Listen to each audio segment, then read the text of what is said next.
सुकन्या और महर्षि च्यवन। च्यवन ऋषि महर्षि भृगु एवं पुलोमा के पुत्र और दैत्य गुरु शुक्राचार्य के भाई थे। एक बार भगवती माता की तपस्या करने की इच्छा से वे एक गहन वन में पहुंचे और निर्जल रहकर भगवती जगदम्बिका का ध्यान करने लगे। धीरे धीरे उनके शरीर पर मिट्टी की परतें, बेलें और लताएं चढ़ गईं। चींटियों और दीमकों ने वहां अपने बिल बना लिए।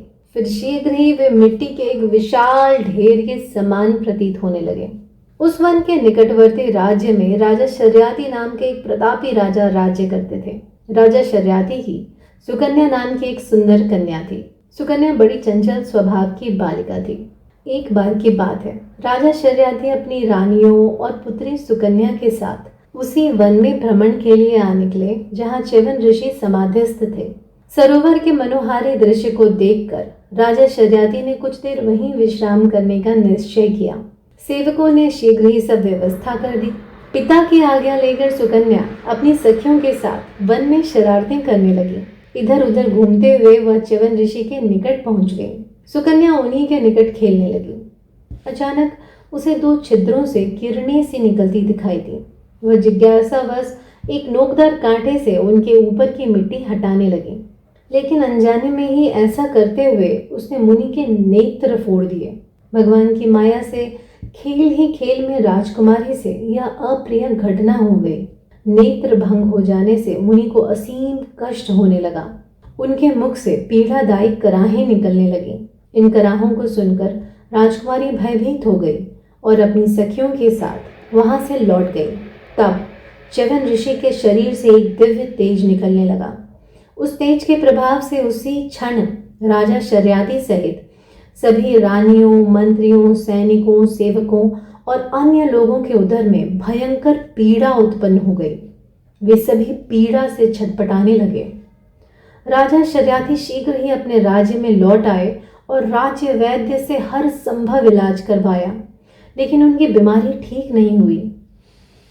राजकुमारी सुकन्या ने पिता और प्रजा को दुखी देखकर अपना अपराध स्वीकार कर लिया।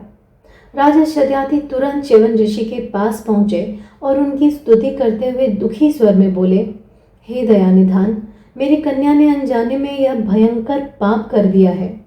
आप उसके अपराध को क्षमा कर दें। आपकी सेवा के लिए मैं अनेक सेवक सेविकाएं प्रस्तुत कर दूंगा। वे प्रति क्षण आपकी सेवा करते रहेंगे। महर्षि च्यवन बोले, राजन, मैं किंचित मात्र भी क्रोध नहीं करता। यद्यपि तुम्हारी पुत्री ने मुझे कष्ट पहुंचाया है, किंतु मैंने किसी को कोई शाप नहीं दिया है।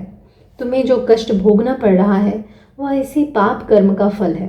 हे राजन, यदि तुम इस कष्ट से मुक्ति पाना चाहते हो तो अपनी कन्या का विवाह मेरे साथ कर दो।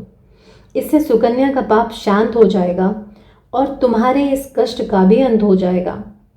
यह सुनकर राजा शर्याति दुखी होकर लौट गए और मंत्रियों से विचार विमर्श करने लगे।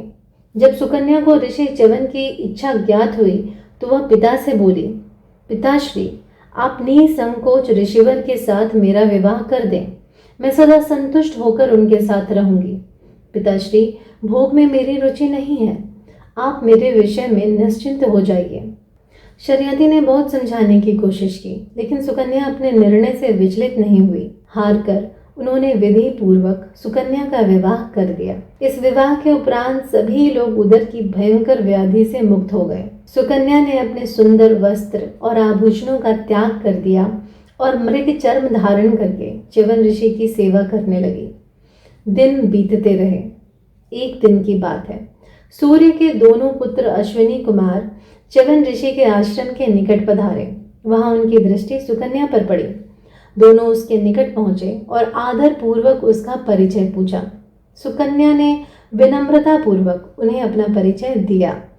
तब अश्विनी कुमार बोले, देवी, तुम्हारे पिता ने इन वृद्ध ऋषि के साथ तुम्हारा विवाह कैसे कर दिया?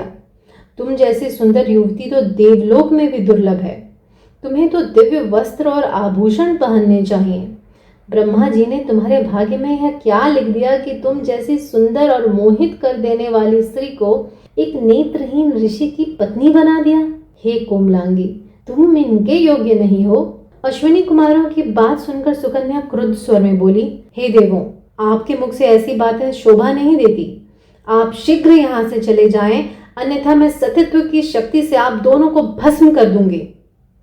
सुकन्या का कथन सुनकर अश्विनी कुमार बोले, देवी, तुम्हारे इस धर्म पालन से हमारा हृदय गदगद हो गया है।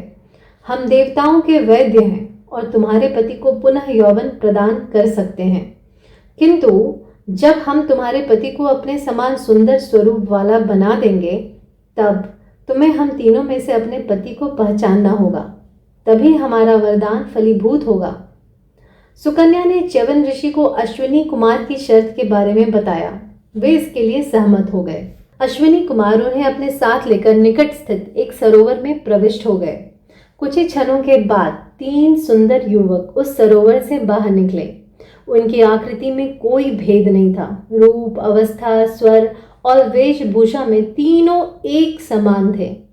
सुकन्या ने उन तीनों को देखा और भगवती जगदम्बिका का ध्यान करने लगी। भगवती माता की कृपा से सुकन्या के हृदय में ज्ञान उत्पन्न हो गया और उसने उन तीनों में से अपने वास्तविक पति च्यवन ऋषि को चुन लिया। इस प्रकार दोनों अश्विनी कुमार संतुष्ट होकर चले गए। इधर राजा शर्याती और उनकी रानी हमेशा अपनी पुत्री सुकन्या के बारे में सोच सोचकर दुखी होते रहते थे। एक दिन महारानी शर्याती से बोली, महाराज, आपने एक नेत्रहीन ऋषि को अपनी पुत्री सौंप दी है। उसे अनेक कष्ट उठाने पड़ रहे होंगे। मैं सुकन्या को देखना चाहती हूँ। आप मुझे एक बार उसके पास ले चलिए। राजा शर्याती उसी समय पत्नी के साथ च्यवन ऋषि के आश्रम की ओर चल पड़े। आश्रम के निकट उन्हें एक नवयुवक ऋषि दिखाई दिए। वे ऋषि साक्षात देव कुमार प्रतीत होते थे। उन्हें देखकर शर्याती के मन में संदेह उत्पन्न हो गया। वे सोचने लगे, च्यवन ऋषि तो वृद्ध थे, संभव है उनकी मृत्यु हो गई हो और सुकन्या ने कोई अन्य पति चुन लिया हो। लगता है मेरी पुत्री ने लोक निंदा कराने वाला नीच कर्म कर दिया है। इस प्रकार राजा शर्याती चिंता के समुद्र में गोते खा रहे थे। संयोगवश सुकन्या ने उन्हें देख लिया। वह उनके पास आई और उन्हें प्रणाम करते हुए बोली, पिताश्री, आश्रम में आपका स्वागत है। आप इतने चिंतित क्यों दिखाई दे रहे हैं? समझी, ऋषिवर को देखकर आपके मन में शंकाएं उत्पन्न हो रही हैं। इस समय विषाद त्याग कर सबसे पहले मुझे और मेरे पति को आशीर्वाद दें। पुत्री की बात सुनकर शर्याती क्रोधित होते हुए बोले, सुकन्या, परम तपस्वी च्यवन ऋषि कहाँ है? यह नवयुवक कौन है? तुमने च्यवन ऋषि का त्याग करके इस युवक से विवाह कर लिया। धिक्कार है तुम पर। पिता की बात सुनकर सुकन्या आदर पूर्वक बोली, पिताश्री, ये च्यवन ऋषि ही हैं। अश्विनी कुमारों की कृपा से इन्हें ऐसा सुंदर और कांतिमय शरीर प्राप्त हुआ है। उन्होंने ही इन्हें कमल के समान सुंदर नेत्र प्रदान किए हैं। पिताश्री, आपकी पुत्री मर्यादा विरुद्ध कार्य कर सकती है भला? आप इन्हीं से सारी बातें पूछ लें। च्यवन ऋषि ने महाराज शर्याती और रानी को आदर पूर्वक आसन पर बिठाया और उन्हें विस्तार से सारी बात बताते हुए बोले, राजन, आप अपने मन से संदेह को निकाल दें।